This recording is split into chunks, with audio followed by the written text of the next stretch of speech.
Oke teman-teman, kembali lagi kita bahas tentang saham yang kemarin ya, saham setengah busuk. Nah ini hari kemarin kita bahas, jadi hari ini sempat naik tadi ke 304 ya teman. Di sini kita bisa lihat high 304 ya. Jadi tadi kalau teman serok di bawah ya di harga kemarin, tadi sudah sempat naik ke 304. Mungkin teman-teman yang trading juga ambil profit juga tadi ya, saya tidak tahu.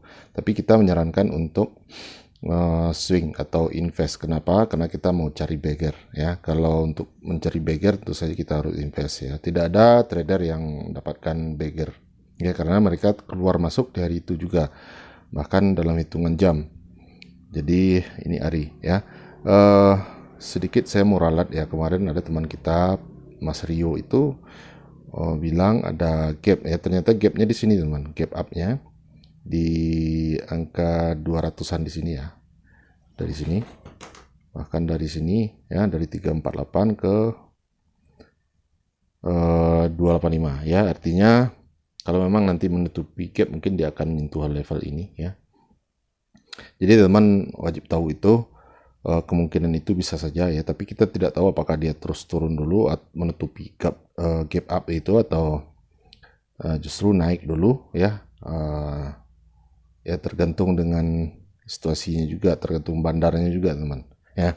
Jadi harus bijak ya, seperti yang saya kemarin katakan, jangan all in ya, bagi cashnya itu untuk 3 kali entry misalnya ya. Jadi biar kita aman ya, begitu dia turun nanti diserok lagi, kemudian dia turun lagi, serok lagi. Oke, demikian. Ada satu lagi yang menarik, yaitu BOS. Nah, BOS ini ternyata ada naik 7% ya hari ini, bahkan tadi sampai ke 116.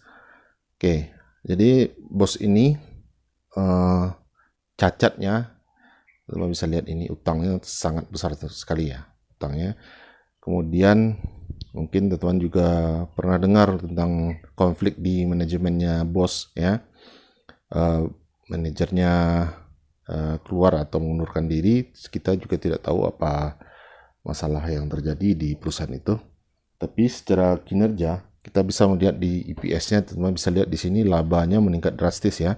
Di 2019, 2020, 2021 rugi makin besar ya. Kemudian tiba-tiba di 2020 mereka membukukan laba sehingga EPS-nya menjadi 89. Ini berita bagusnya teman ya. Di samping tadi kejelekannya, satu utangnya, yang kedua konflik di manajemennya, tapi bos ini mempunyai apa namanya lahan yang cukup luas ya. Saya juga sempat membaca kalau apa namanya kualitas batu baranya itu termasuk kualitas yang bagus, jadi itu poin plusnya. Nah, bos ini termasuk kategori saham yang berpotensi untuk beggar teman ya.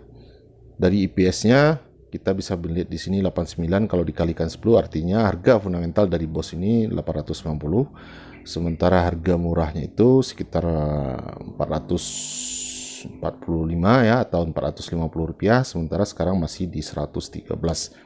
Artinya masih banyak kesempatan atau peluang untuk naik ya. Naik ke harga murahnya saja itu ke 450, itu kita sudah 3 kali beggar ya. Nah itu bos, tapi sekali lagi pahami risikonya ya, karena ini termasuk kategori gorengan ya teman. Kenapa? Karena investor besar tentu saja tidak akan masuk di bos ini karena mereka tidak bagikan dividen ya, itu catatannya. Jadi buat teman-teman yang mau mengambil risiko ya, mungkin juga akan mendapatkan gain yang besar, juga bisa mendapatkan loss yang besar juga. Jadi tetap sadari risiko itu, makanya kita harus apa namanya menggunakan money management yang terukur ya. Kalau teman-teman masuk, gunakan stop loss, jaga-jaga ya, seberapa besar toleransi yang bisa teman apa namanya sanggup untuk kehilangan di saham BOS ini. Dan satu lagi yang paling menarik di BOS ini yaitu ROE-nya. Teman-teman bisa lihat di sini ROE-nya itu 792,5% ya. Kalau teman-teman belum paham apa itu ROE, ROE itu adalah laba yang dibandingkan dengan ekuitas ya. Di sini kita bisa lihat misalkan ekuitas 15 miliar ya. Sementara net profit itu 93 miliar ya. Jadi dibandingkan dari laba, ROE itu sudah naik sekitar 792,53%. Ini bukan angka beggar lagi teman-teman ya. Harusnya ini sudah multi beggar ya. Kalau ROE-nya segini. Jadi itu salah satu poin bagusnya di BOS ini. Untuk tambahan catatan ya, untuk kita bisa pertimbangkan. Mungkin ada yang bertanya kenapa kita membahas saham-saham yang setengah busuk seperti ini. Begini teman-teman ya, mungkin di antara teman-teman yang ada di channel kita ini, mungkin mayoritas itu mempunyai modal yang tidak banyak ya, seperti saya, mungkin modalnya kecil. Untuk kita harus mencari saham yang berpotensi naiknya cukup besar supaya portofolio kita meningkat lebih cepat ya. Kalau teman-teman punya dana besar misalkan, teman-teman tidak perlu mencari saham-saham seperti ini ya. Sebaiknya teman-teman cari saham yang lebih aman ya. Jadi high risk dan high return, itu prinsipnya di sini. Oke, demikian saja, semoga bisa dipahami dan happy cuan buat teman-teman semua.